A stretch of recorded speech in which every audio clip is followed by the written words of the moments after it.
Here's Tucker Carlson. Here is the most popular, most well-paid, I don't know, cable TV show host in the country.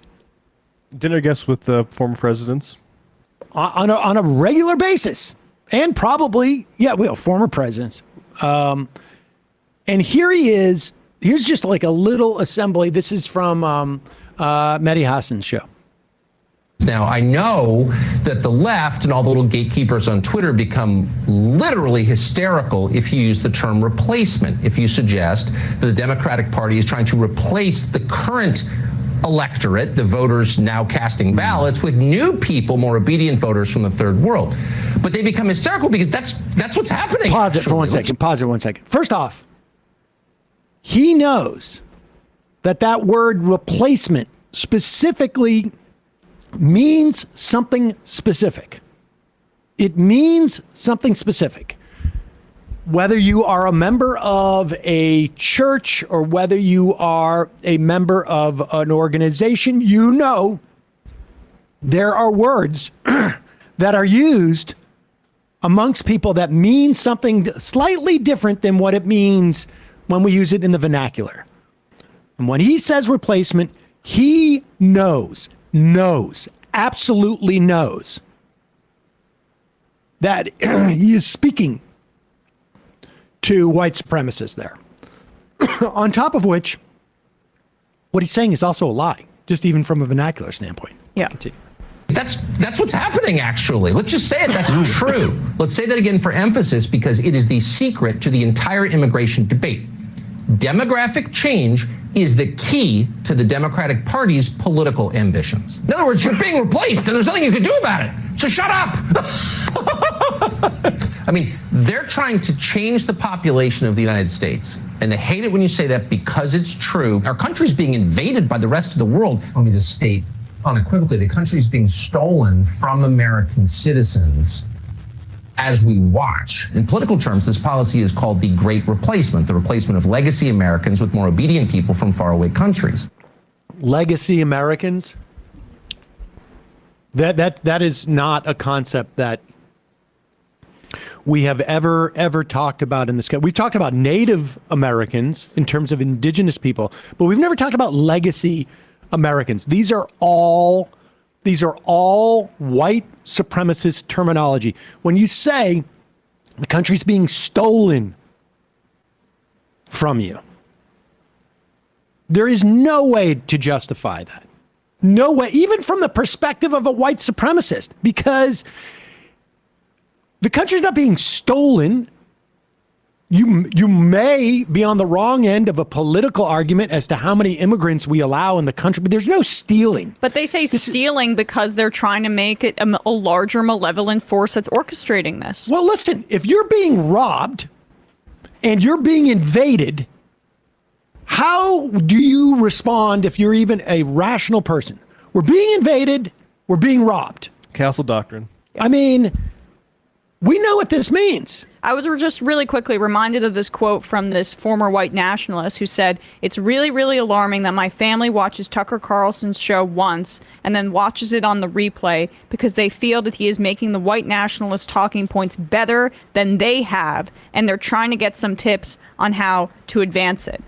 This is a quote from a former white nationalist from 2 years ago in 2019. But that's exactly what it is. So when he says replace, he knows exactly what he's evoking. He literally had to fire a fascist from his writing staff. Right. Because that guy was posting on those boards and saying, "Hey, guys, I got this in tonight.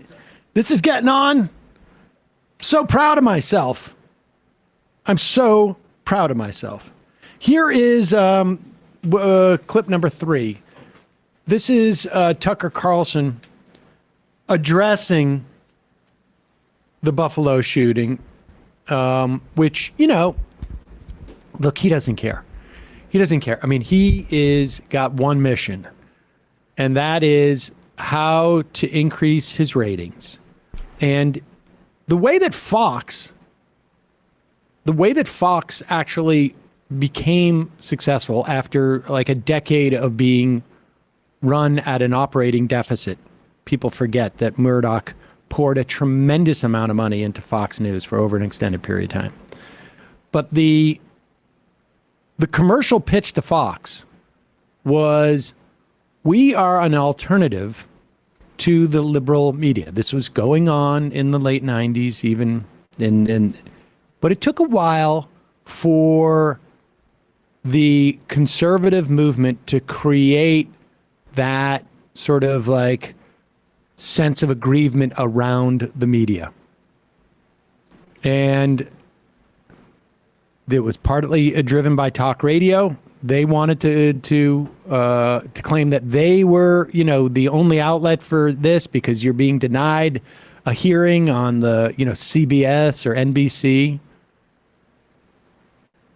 There was no MSNBC at this time, or to the extent that it was Scarborough and Tucker Carlson, to be clear, and Pat Buchanan. There was never any liberal media even remotely close to Fox. And Tucker's doing the same thing.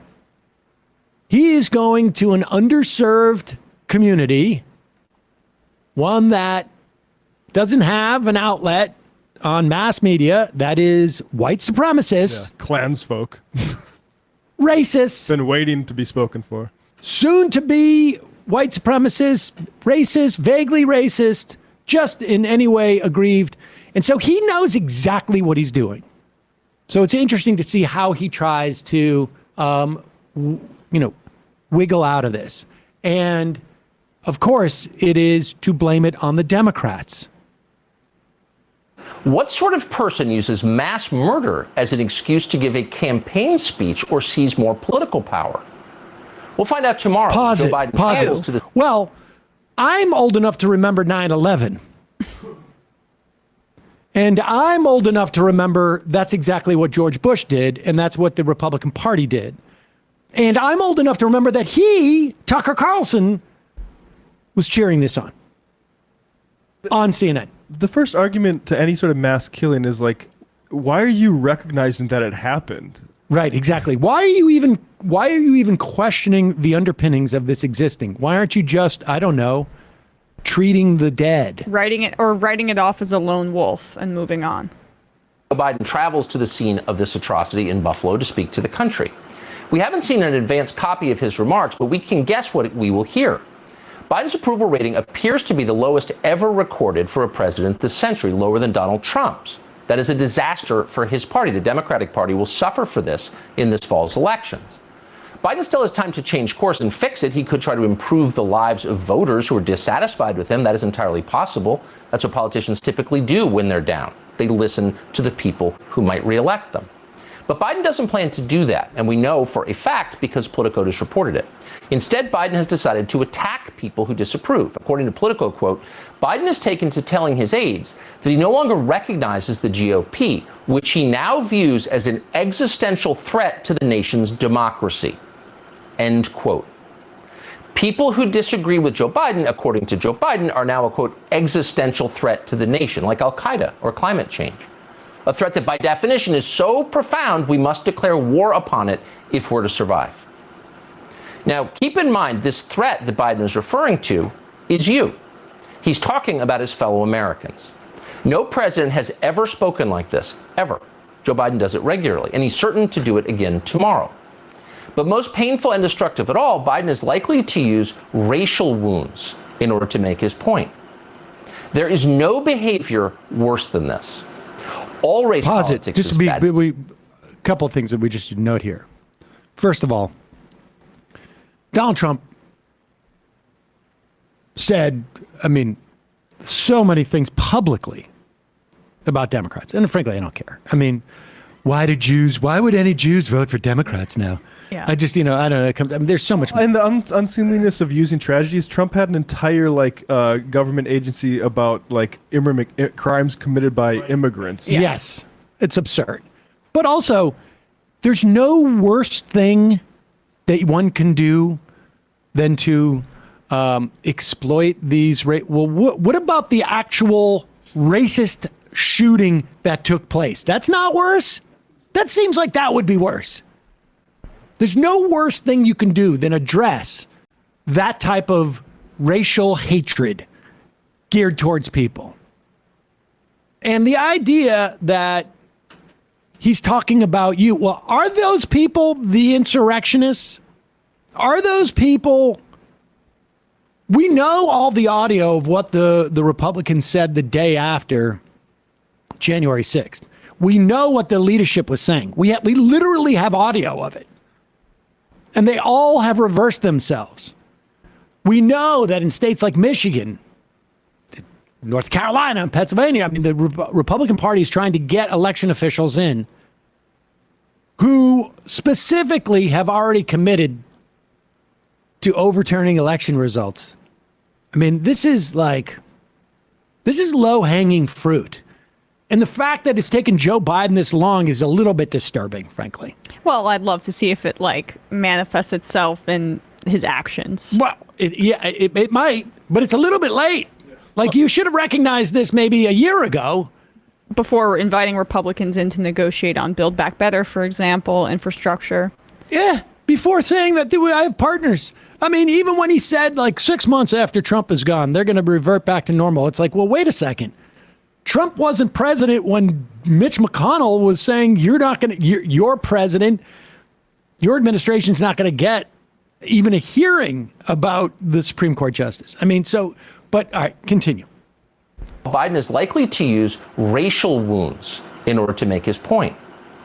There is no behavior worse than this. Pause it. Just contemplate this. The actual creation of the racial wounds in the form of shooting 10 people dead because they're black. Not worse behavior than coming and addressing that has just happened.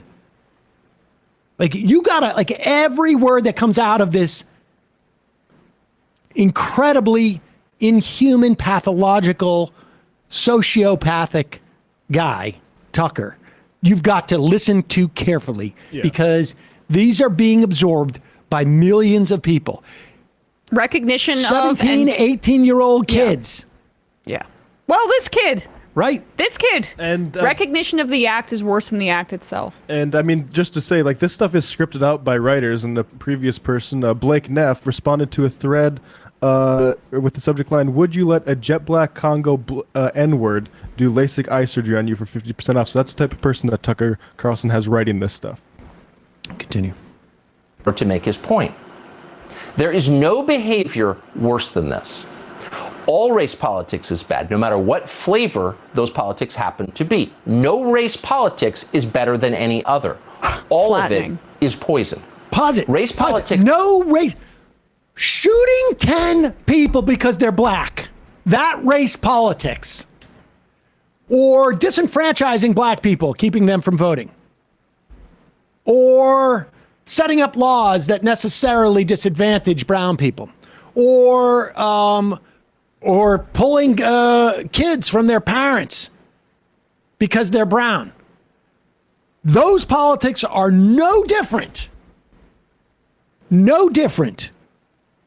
than going to Buffalo and just assuming that Tucker's, straw speech is correct. Going out and saying, we need to, I don't know what, have equality or protection or get rid of white supremacy. Yeah. I mean, those are the same things. Even talking about racism is the same as the racism. There's good. Diagnosing the racism is the same as the racist act. There's good people on both sides and bad people on both sides. Than any other. All of it is poison. Race politics subsumes the individual into the group. It erases people. It dehumanizes them. Race politics elevates appearance over initiative and decency and all the other God-given qualities that makes every person of every color unique yet morally. Republicans would never put someone's appearance over their humanity. Trump never made fun of anyone's physical appearance. We're just putting that aside, but keep going. Equal to every other person. And above all, race politics always makes us hate each other, and always in a very predictable way. So let's say you were to make identity politics mandatory in your country, as they have. How could you be surprised when that leads, as it inevitably will, to white identity politics? Well, you could not be surprised. I mean, sorry, but like white identity politics is the original identity politics. Exactly. Of America. This country has white identity politics. When you decide that slavery, you're going to impose slavery, you're going to own people, but it's not going to be, we can't own people.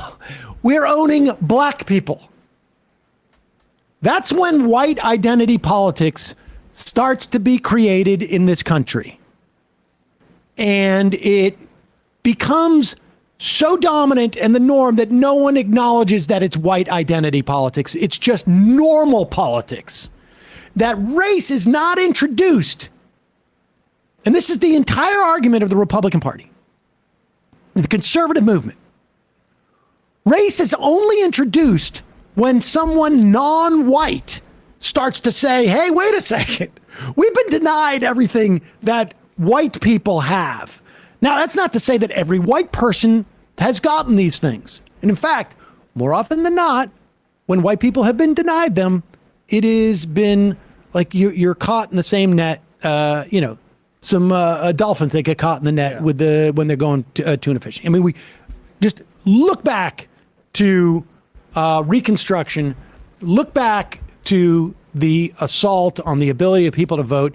They have no problem canceling out poor white people's votes. But it is really, I mean, the name of the game was to get rid of black people's votes at that time. And like, this is what he's exemplifying here is what I think I talked about it last week, the look what you made me do dynamic on the right. The fact that you're calling attention to racism, that's race politics. And that's fundamentally the same as the white supremacist ideology that I wink and a nod and support on my program. And so if you're going to keep pushing for progress, you're going to make people resentful and they're going to push back on you, and that's going to be righteous. That's what he's saying. It's abuser logic, and it's inherent to right-wing reactionary ideology. It naturalizes white male suffrage and the European-only immigration that we had for so long as like what we should be doing, and any sort of move away from that, which was a white supremacist policy, is, identity politics. That is, trying to. I mean, that's what they miss. Is they miss European-only immigration codes and white male suffrage. And you can go across the board with this type of dynamic. I mean, what is the name of the movement that wants to empower men in our society so that they can earn and as much as they can, and they have a full complement of rights where they they could own their own credit cards, where they would keep their own last name. They would make decisions about, whether they're going to use birth control or not, whether they can have any family planning. What is the name of that? The opposite of feminism, or the feminism for men, is called society in our society. That's what it's called. Because that's the way the society was launched. Those rights existed on day one. And so they get to define anything else as special interests or as identity politics when it is people who are not their identity calling attention to the fact that because of my identity, I have been excluded from these things in society. This is just the pure reactionary mind.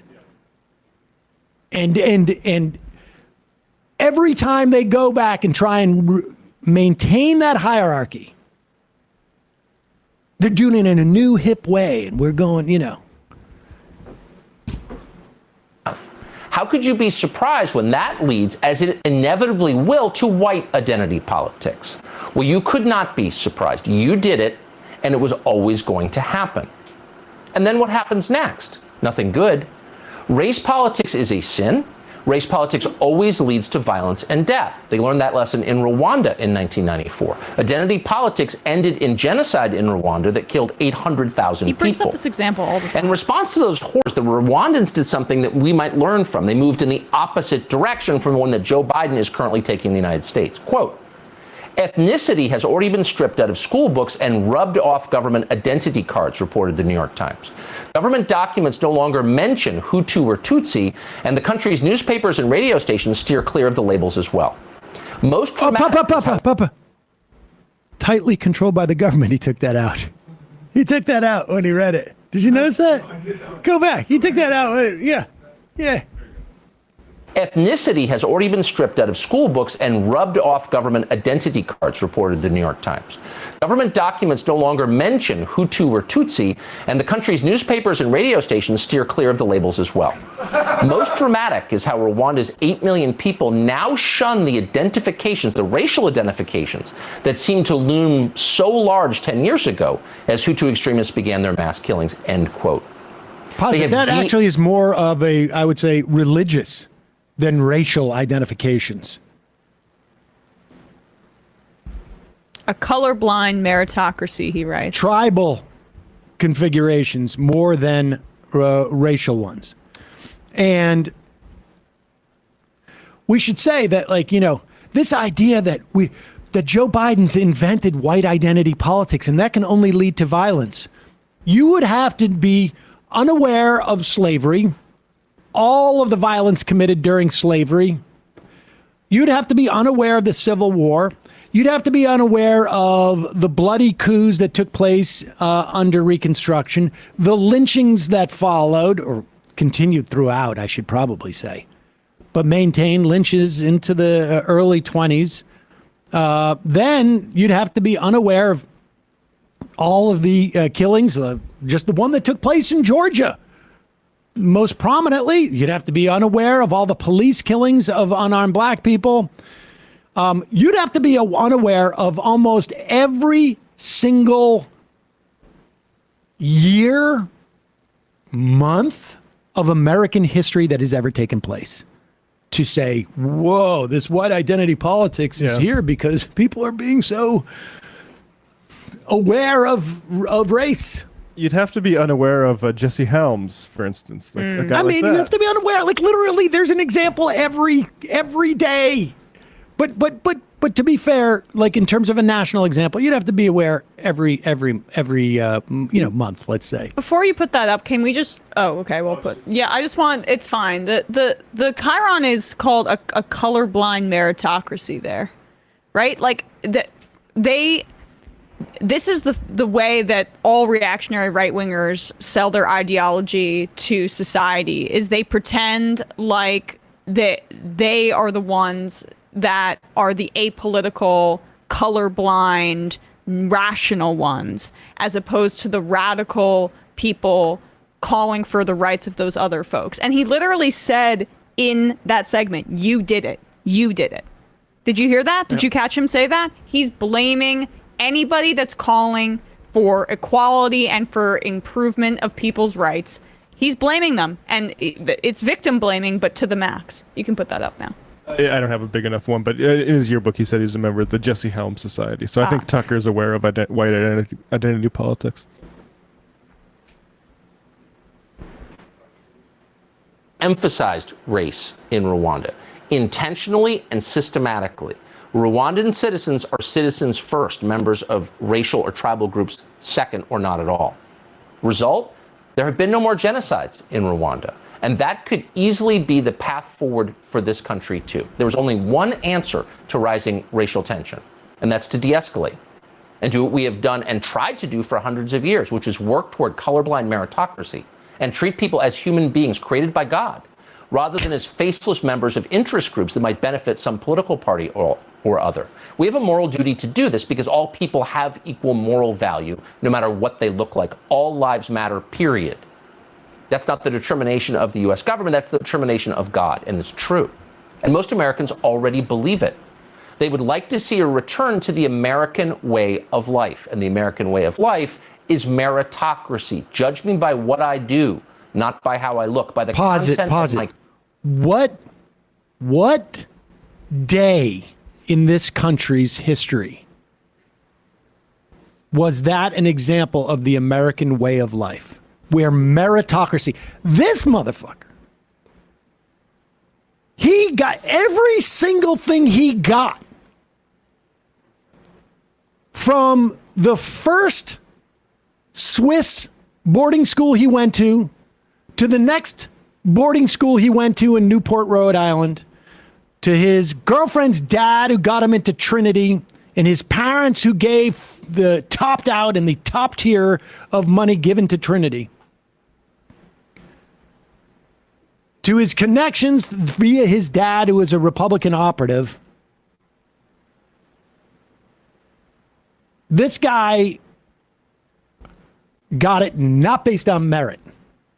What day, but putting him aside, what day as a system in this country has American life been a meritocracy? What day? He was literally a few weeks ago calling for the LSAT scores of Ketanji Brown Jackson, and claiming that her nomination to the court was like, I don't know, somehow a violation of that meritocracy, as he has the background that Sam describes. And also has the other Supreme Court justices to compare to. But what day in this country's history? You tell me what day in this country's history there was a meritocracy where race or money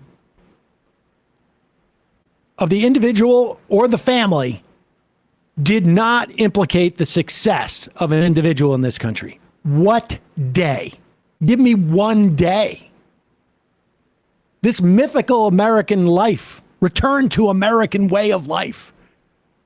It helps Great Replacement because then it naturalizes our racial hierarchy. That's what it is. Well, you're right. Exactly. It looks like any sort of like a wage or race or gender gap, and it says, well, we have a meritocracy, and we did all that stuff for your civil rights way back, in the olden days. So now it's up to you, and it's clearly a inborn sort of limitation on you. So Yep. yeah, exactly. It's And the other thing Charles he does is when he mentioned this Rwanda example, it's a little bit of a domestic genocide denial by keep going there, because I mean, I know he likes it as like a recent historical thing, but he acts like you have to go to Africa to get some kind of genocide, and maybe a genocide could happen here if we go down this wrong path of wokeness. It's like, bro, we're surrounded by genocide in this country. Yep. Character, not the color of my skin. We have a monument on the mall to this. And yet suddenly, every voice in power is leading us in the opposite direction. And what's the terminus of that journey? It's destruction. Everybody knows this. Only our leaders stand in the way of fixing a problem that is growing worse by the day. There you go. And what is the problem again? On the day after 10 people have been shot because they're black, explicitly shot because they're black, what is the problem? Our leaders are talking about, addressing it. It's just going to make it worse. Addressing it is going to make it worse. Yeah, I can't do the. I wish Michael was here because I can't do the MLK impression where it's like, don't mention race. Stop talking about these guys. You're just goading them on. Talk about meritocracy. Let the white man feel more comfortable. Stop. This is your fault. Special interest. You did this. You're all a special interest. We're blowing off that ad today. We'll do it another day. It's not the day for that. Can't believe we went the full hour on that. I guess I can. I mean, Tucker Carlson's going to be front facing for this, and did we expect him to take any responsibility? No. I mean, please.